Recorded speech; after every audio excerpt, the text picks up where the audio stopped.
Welcome back to the Clinical Realist. I'm Dr. Sarah Matt. Today, I want to talk about something that's not in any vendor evaluation framework, and it's almost never in any clinical AI governance documentation: the exit decision. So, how do you decide that a clinical AI tool is not working? Not working in the abstract sense of we are disappointed with the results, not working in the sense of the evidence says this tool should not be running in our clinical environment.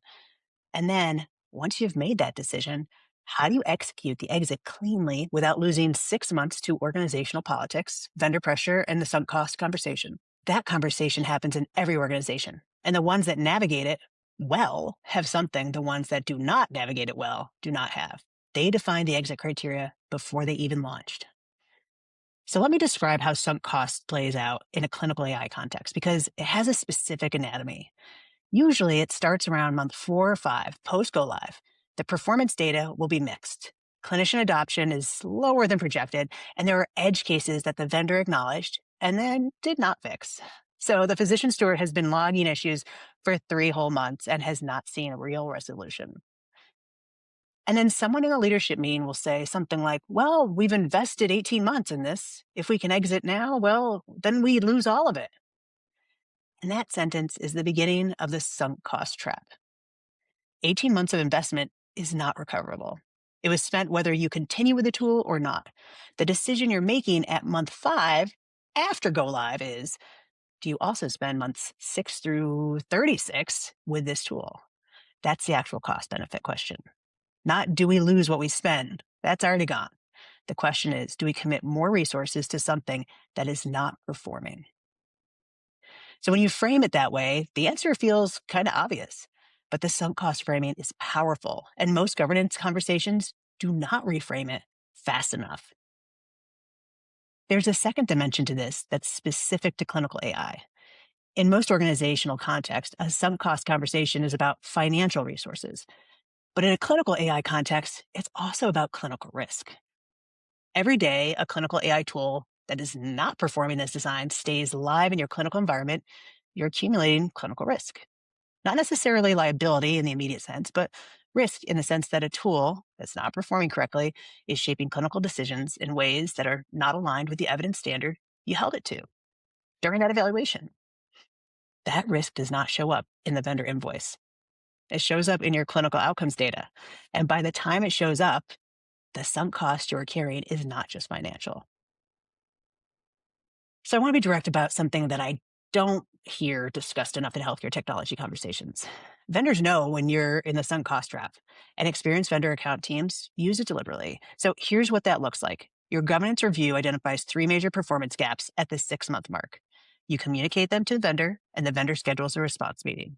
In that meeting, they acknowledge the gaps, commit to a remediation timeline, and show you a roadmap. Now, the roadmap has deliverables at 90 days, 6 months, and 12 months. What just happened? Well, the vendor reset your clock. You were evaluating whether the tool was meeting the performance standards you set at go live.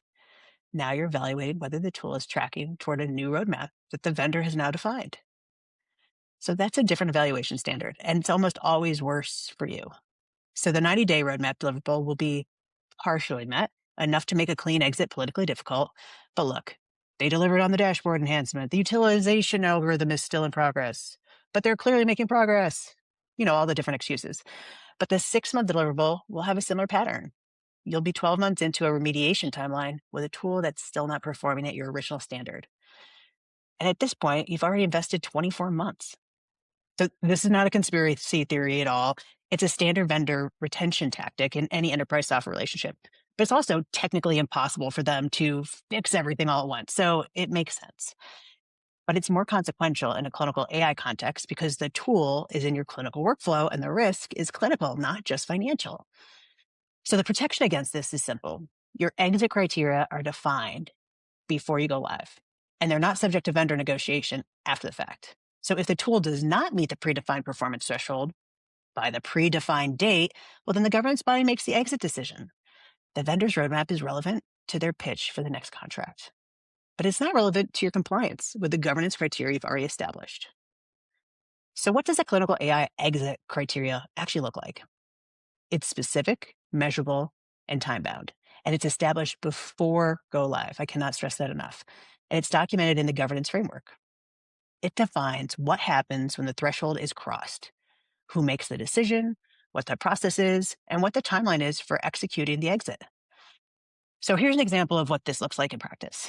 So an exit criteria for a clinical decision support tool might read something like, if tool utilization falls below 60% of the target physician population at 90 days post go live, the governance body will convene a formal performance review within 10 business days. If the utilization gap is determined to be tool related rather than adoption related, the contract remediation clause will be activated. If remediation is not complete within 60 additional days, the governance body will initiate contract termination procedures. That's it. That's a governance criteria. It's not punitive toward the vendor. It's a performance standard that the vendor agreed to at contract signing. And actually, everyone knows where the goal is. So when the utilization gap appears at 90 days, the conversation with the vendor is not, we are disappointed. The conversation is instead, we are at the point defined in our governance framework. Here's the remediation clause. Here's the 60-day clock. What's your plan? And that conversation is completely different from the sunk cost conversation because the criteria were established before anyone had any investment in the tool's success. Now, most health systems, they don't have exit criteria in their governance documents. They have performance goals for sure, but performance goals and exit criteria are different things completely. A performance goal says something like, well, we want to achieve this. An exit criteria says, if we do not achieve this by this date, we take this specific action. One creates aspiration and the other creates accountability. So if you're in a health system that's already in the sunk cost trap with a clinical AI tool, here's how you execute a clean exit. First, document the performance gap against the original standard, not the vendor's revised roadmap.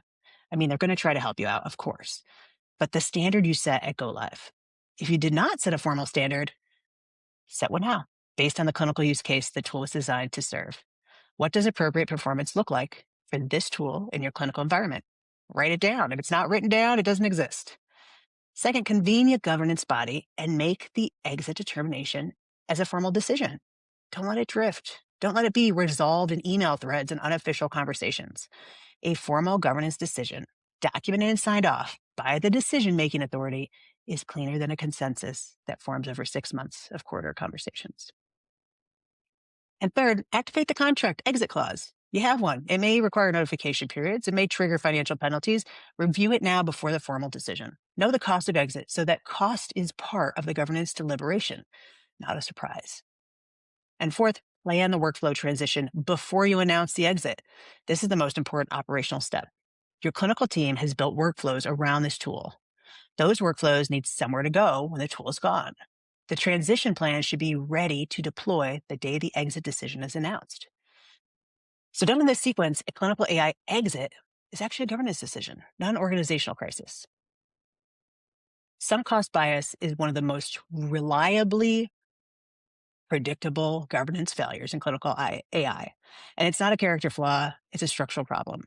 Organizations that don't define exit criteria before go live don't have a mechanism to override the sunk cost calculus when it activates.